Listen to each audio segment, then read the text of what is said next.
K-pop Demon Hunters. EJAE cried writing the demo for the smash hit Golden. In the entertainment industry, you can work for years, and the progress can be frustratingly incremental. And then, in a moment, everything can explode. That's been the whirlwind songwriters EJAE and Mark Sonnenblick have experienced since the animated musical K-pop Demon Hunters launched on Netflix June 20th. The duo was part of the teams that wrote a number of the charting songs off the soundtrack, but they are the only two credited with the global smash Golden. And if you haven't heard it, you might have been stuck on a desert island for the past 3 months. The breakout turned out to be the song of the summer, potentially the year, that no one saw coming. At posting, Golden has been #1 on the Billboard Hot 100 for 8 straight weeks and has pulled in 742 million streams on Spotify alone. Not only is Golden a player in the Oscar race for Best Original Song, but Grammy nomination voting for Song of the Year and Record of the Year. It's also put EJAE, who sings the role of Rumi in the movie, back in the spotlight as a solo artist, something she told the playlist she technically wasn't looking for. I really kind of made peace with the idea, and it was very intentional that I didn't want to be an artist, to be honest.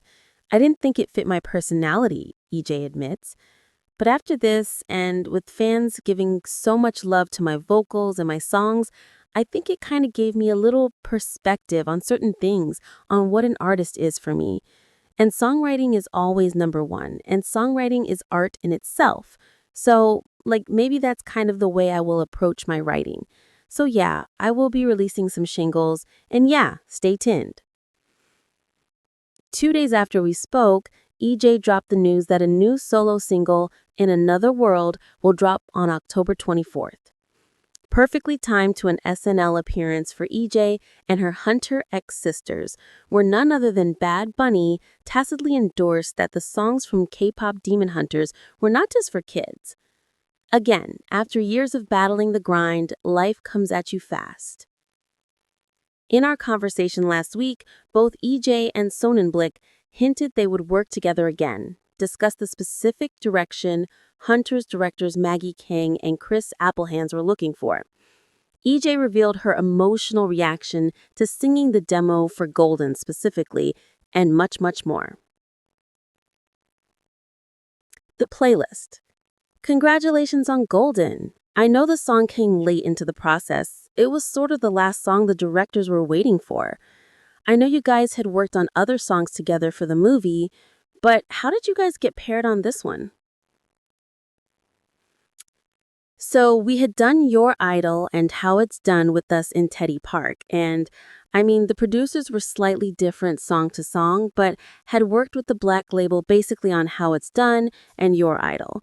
And they both gone really well, and we kind of all loved what we had written together.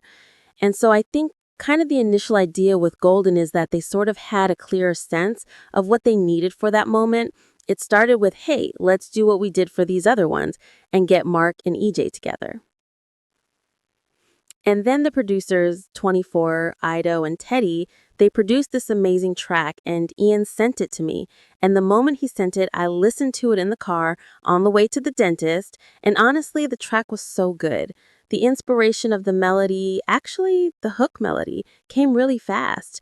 So the moment I laid that down on my voice memo, I brought it into the project, my Ableton, and laid out some melodies, including incorporating that hook. And that day, I had a session with Mark again, remotely on Zoom, and I was so excited to show him the melodies. I knew he'd love it. And the moment I played him, this is how our process is. I would show him all the melodies I worked on the track.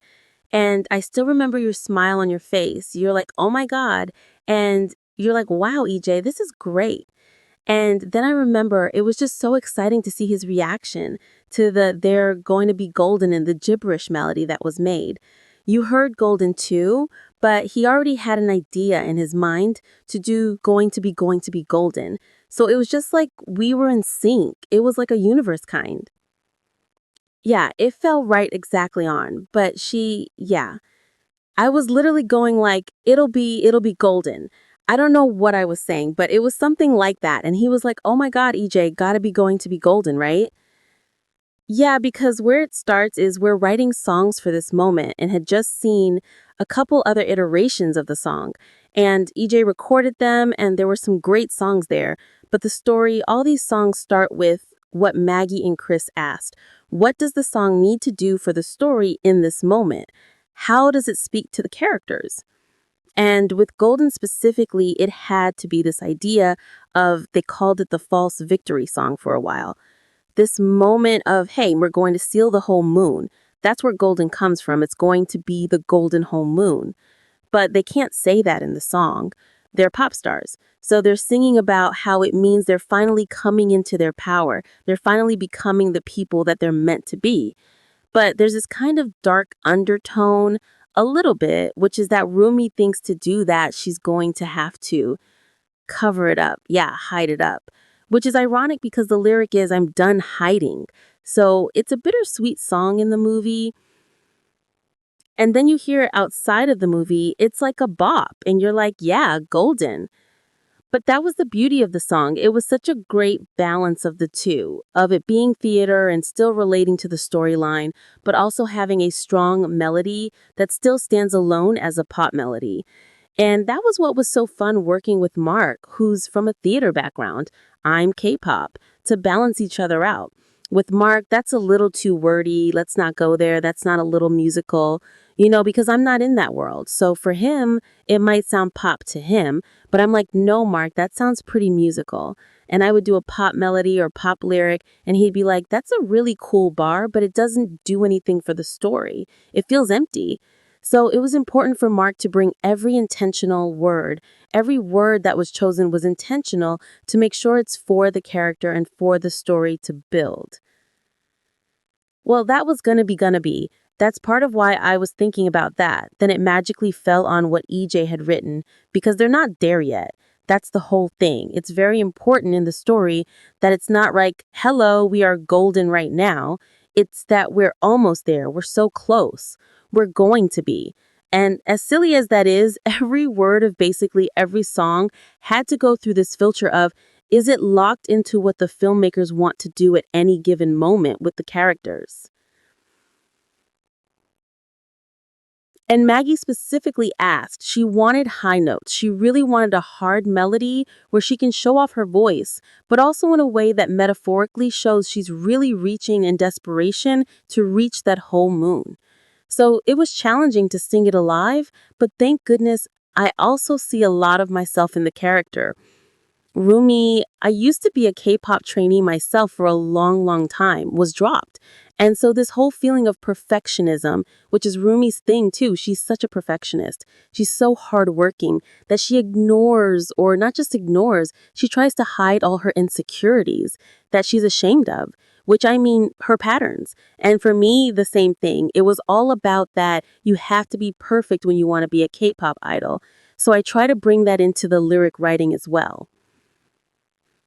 And especially when it comes to the singing Golden, the demo, I told this Mark now, but I cried singing the demo. It was such a healing song in itself. So I was going through a hard time at that time, and I felt very hopeless. So writing a song about hope was a song I didn't know I needed at that time. But